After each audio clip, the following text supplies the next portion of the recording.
By giving voice to the victims, it allowed them to begin their healing. It allowed them to be heard.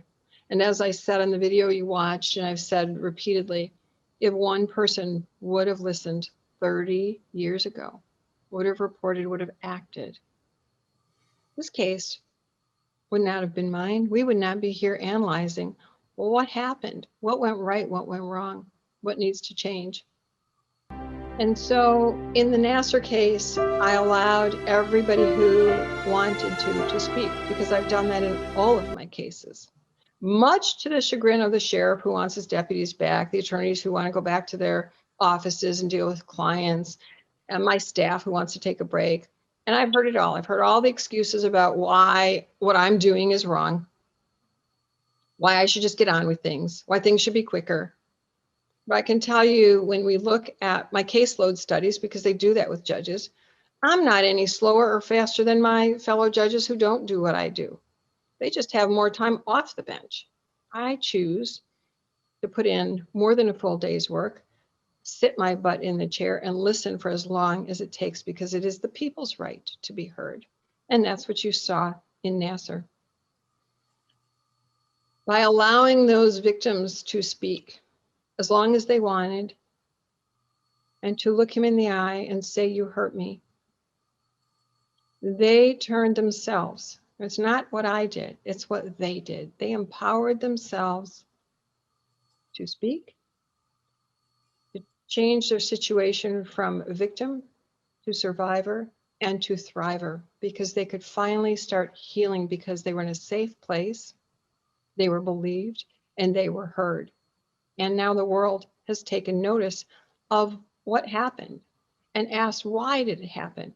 So Time's Up, Me Too, Black Lives Matter, all of the universities, the athletes in every form of athletes, both at the football field, the gymnasts, the swimmers, name an athlete, every single form of athletes has reported abuse, because those girls were strong. I didn't do anything that I haven't already been doing. It's just that this time the world was watching. Did I do anything differently because of that? Absolutely not. But here's the difference. The media cared enough to show up. They stayed, they acted appropriately, they worked together. In fact, NBC, I have to credit them, because I asked for the media to have a feed, because we were just inundated with media. We had overflow rooms. So I asked for a media stream, and then those who didn't have syndicated methods of getting the word out and getting cameras in and all of that, they were allowed in the courtroom, and the rest had one camera and they all shared it. And NBC took the lead in that, and they all worked together. There was no one saying, I've got to be in there, I need this, I need that. They listened, they followed my instructions, they were wallpaper in the room, and they did just a fabulous job of watching and recording this for history and for public consumption. I can also tell you something that was not recorded that I doubt you saw. Now, I haven't gone back and watched everything you did, but as those 156, and I think there were 169 who spoke all together, because I let everybody speak. Crime has a rippling effect. So I let others speak, family members.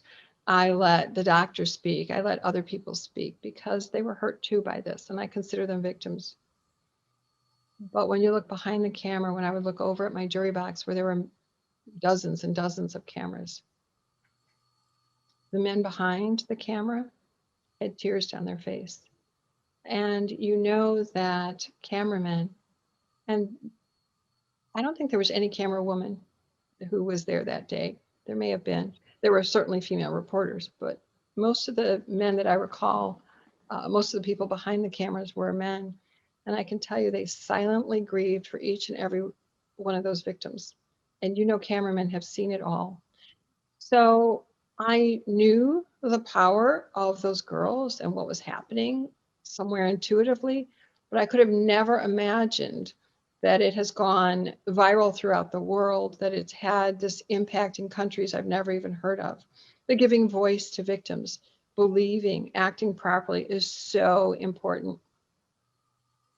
And I think the world took notice, not just of the strength of those victims turning into survivors and thrivers, saying, you look at me, you know my name, I am not a number, I am a name. They also got to see what I saw. Evil. Despite having pled, defendant never really truly acknowledged what he did. And that really, and you can see it on the film, pissed me off. I think it pissed off a lot of people. And as we all listened to the girls, I could see and feel, most of all feel, the angst in the room. And it really upset me when he would be laughing or scribbling or writing notes to his lawyer, drawing pictures, whatever he was doing, and not paying attention to the girls. And the girls would say repeatedly, look at me when I'm speaking. And a few times I had to say some things that I didn't plan on, I never thought about, but it pissed me off too. And on behalf of the public, because judges speak for the people who elected them, I lashed out at him, and then the threat level went down. And I had designed the courtroom so that he would be in the witness seat facing the victim who spoke, the sister survivor, as I dubbed them, and the rest of the crowd, because for a victim to have to turn around to the defendant who usually sits at counsel table would have been very distracting, wouldn't have allowed the eye contact, volume of their voice would have been missed because the court reporter needs to take down every word. And I certainly would not have been able to see his reaction as visibly, nor would they have, because he would have been in the back. And also there was a safety concern. I met with 3 different agencies, planned out safety. I'm military, trained in terrorism, so I made sure that no one was going to be a threat. We had plainclothes officers, police were all great to work with, the state police, the Michigan State Police, our county sheriff's office, our deputies, the Lansing Police Department. We all worked together to make sure my courtroom was safe. And if something would have happened, Nassar would have been protected. He was protected in that seat, as much as everyone thought, oh, well, why is she doing that? It was also to protect him, because if something happened, he would have been taken out the back where the jurors usually go out and put in a safe place immediately. We thought maybe he was a target. The victims, initially there were about 8 that were going to speak. There were about 4 that were going to use their name. It quickly grew to 88. It quickly grew to 100. The people had listed in their agreement 125 who would speak that were agreed to. I said, no, my policy has always been everyone. It will be everyone. And I can tell you that giving voice to the voiceless empowers them so much, they empowered each other. And so in the end, out of the 156 sister survivors, only about 4, for very good reasons, didn't use their name. They kept their numbers. But most of them who had said, no, my name can't be public, they came forward and said, I am not a number, I am a name, and you look at me. And you could see, and I could feel them shed their pain. And in that moment, their light grew. And they went, as they approached the podium, they were sort of small and curled up. And as they spoke, they got larger and larger. And I don't know if you saw that on television. I not only saw it, I felt it. And they grew into these powerful women, getting their power back with a voice and with a purpose and with just such humility for themselves and such anger at him and just such dignity that this has happened to them and it would not be happening anymore. And I really saw them take their superpower and then sit down, and that power empowered another woman. And we ended up with 156. And clearly I would have listened to 1,000. I would have listened for 3 months if I needed. I did learn that the people had directed some of the people who wanted to speak in front of me to the other judge, which is not what my promise was, but I didn't know about that. I don't limit time. I don't limit numbers. It's your courtroom. It's the people's courtroom. If you've been hurt, if there's something you want me to know, then I want to know. Why? Because I want to know, what are we dealing with? Are we dealing with a good person who made a mistake, who can be rehabilitated? Are we dealing with true evil, where they cannot be rehabilitated? Those are things I have to consider in sentencing. And I have to look at deterrence, rehabilitation, the effect on the community, the effect on other people who may commit similar crimes. And I have to make a decision about sentencing. Is the punishment proportionate to the crime? I have to consider so many things. And the question always comes up, well, you were biased. Well, I'm fair and impartial. Remember, he pled. So now I have to give a fair and impartial, unbiased sentencing. And this is a man who never owned what he did. Prior to a plea, prior to there being a judgment, I understand and uphold every day, innocent until proven guilty beyond a reasonable doubt. But there is a shift when someone has pled and they've said, yes, I did the crime. After he wrote me that letter, hell hath no fury like a woman scorned, it became clear to me that he had no moral compass, that the only one he thought was important in the world was himself, and he did not value people, certainly not women. So the question is, can he be rehabilitated? And the answer I kept coming up with each person who spoke, with the counts in front of me, with what he himself said and his demeanor, was no. He still thinks he did nothing wrong. And I gave him 2-3 opportunities to withdraw his plea. And each time, although I had to literally pull it out of him again, he said, no, I don't want to withdraw his plea. He was guilty. So there's a lot of things that we've learned from this case, and the world learned about gaslighting. The world learned about grooming. The world learned about control and power that predators have over others for their own benefit. I can really talk about this topic in so many aspects. I want to say, because I know there's a lot of media students, get in the courtroom. You might not think there's a story that's been leaked. Every single day there are stories that I wish would be public, and the public has the right to know, and you should dig deeper into. I believe the cameras ought to be in the courtrooms. They are in the legislature every day. Why are they not in the courtroom when it is clear that every single American, not so true in other countries maybe, but in America, you will 100% come in front of a judge because of a birth, because of a death, because of a car accident, because of a malpractice case, because of a traffic ticket, because of a divorce, custody, child support, all the variations of things that we deal with, they will affect you. We should also not be the last on the ballot, because you need to know who your judges are. And the media can help with that. And I think that the media and judges should form a partnership, not because I want to be popular, but because I want the people to know I'm doing my job and I want to hear from them. And the only way we can do that is to build trust between the judiciary and the media. And that then gives trust in all of us, of the people we represent who voted us in office. So with that, make sure that there are those protocols written, followed, and in place. And any coach who does not needs to just leave or go to be retraining. If we don't have these protocols, we will never get farther than we are now. And we are pretty far behind as far as what I can see. I've seen a lot of different changes. So now the legislature has passed a bill to have a 16 member board, half of them to be athletes. So it's no longer money and medals over the safety of athletes. It will now be a situation where the athletes have an actual voice and their own in place to speak out. Protocols are being put in place. It used to be that athletes who were abused by a coach, that coach might be reported, might not be reported, but instead of actually taking action, that coach would just be transferred. So the abuse would continue, but another place.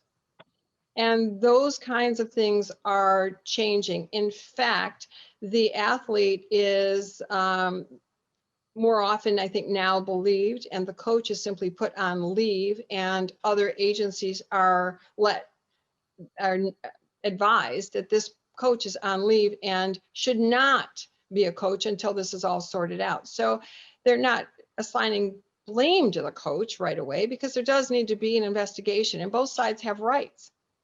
But what they're doing is they're saying, okay, but you'll be on leave and let us sort it out, rather than transferring and taking the risk that, yeah, this abuse will continue. So there is change. It's not happening quick enough, but legislatively it's changing, and within the Olympic and athlete community. And, you know, when you think about Olympics, I want you to think about the gym classes in school. That's where the Olympians come from. I absolutely believe 1,000%. You could make it 1,000,000%. Shoot it to the moon. The justice system is absolutely broken. So here's just one example. Trinae Gonzer in the Nassar case. You probably remember her speaking. If you don't remember her name, she was, if you watched, she was pregnant, and she knew him really well since she was about 6 years old, and there were tears coming down, and she was, I don't know, 8 or 9 months pregnant, quite pregnant, when she spoke in front of me. She was assaulted by Nassar approximately, I think it's 846 times, something like that. Okay. Most of the Nassar girls were assaulted. I hate to even call them Nassar girls. Let's take that back. Sister survivors were assaulted more than once, multiple times, some hundreds of times. And yet the prosecutors only charged once.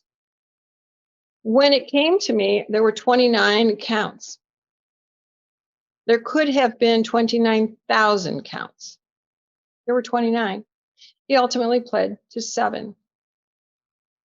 Let's move forward to any other case. Okay, let's stop talking about Nassar. Let's talk about the hundreds, thousands of cases I hear.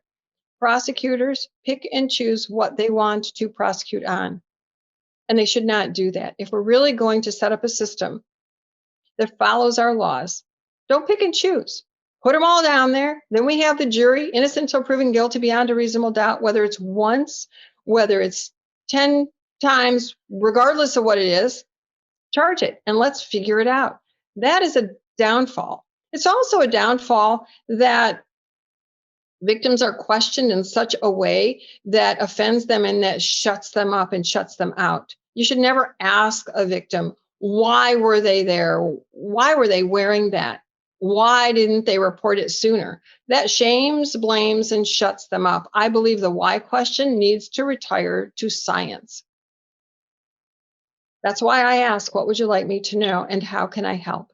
So I think at every level, the media included, police, prosecutors, judges, attorneys need to go through what we call in the military sensitivity training. And they need to go through the forensic questioning training so that we don't mess up evidence, so we get the best evidence, and we're not shutting up and shutting down victims. Our system is broken in that regard.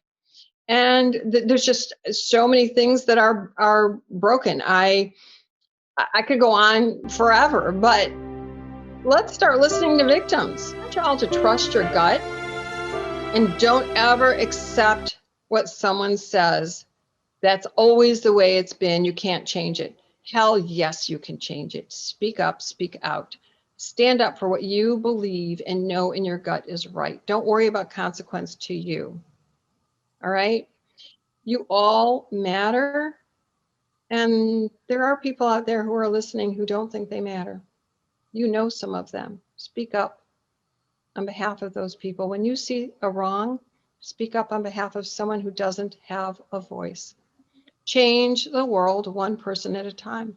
If you see someone being harassed or treated poorly, step in.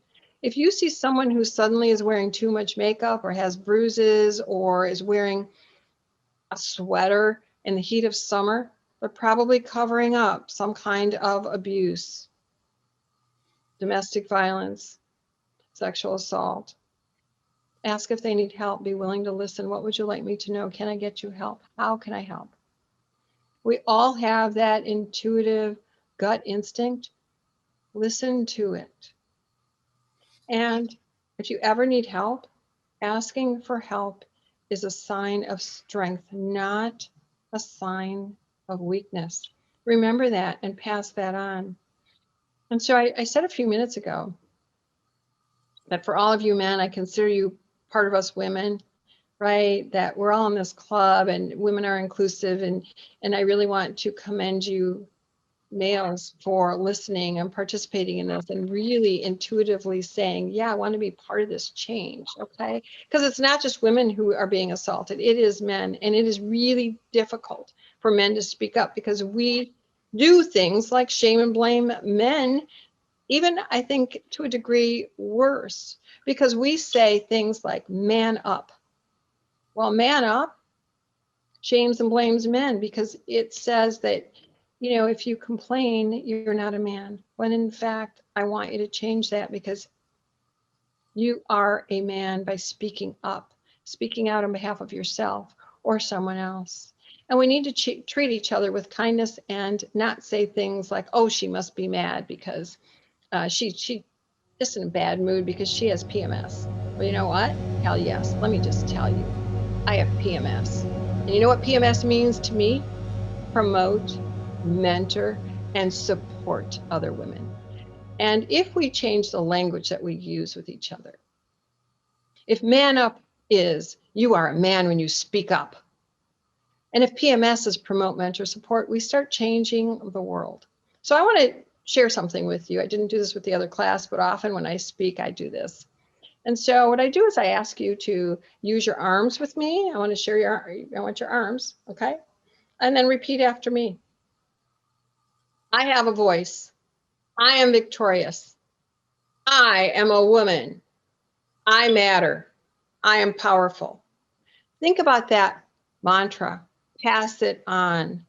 Empower the next person you see.